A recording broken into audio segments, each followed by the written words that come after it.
Good morning friend, কী করছো তোমরা? তোমাদের সকলের ব্রেকফাস্ট হয়ে গেছে। আমি এখন ব্রেকফাস্ট করছি বেলা 11টার সময়।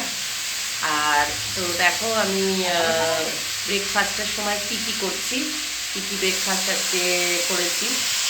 করেছি হচ্ছে পরোটা, আর হচ্ছে বেগুন ঢেঁড়স আলু দিয়ে তরকারি, আর হচ্ছে পেঁয়াজ। হচ্ছে আমার সুখ দুঃখের সাথী, পেঁয়াজ আমার থাকবেই।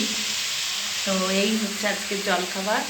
এখন আমি খাচ্ছি, খেয়ে দিয়ে তারপরে বাকি কাজ করবো। তোমাদের সকলেরই এই সময় হয়ে গেছে, এই টাইমে যে জলখাবার করো না, আমি করি।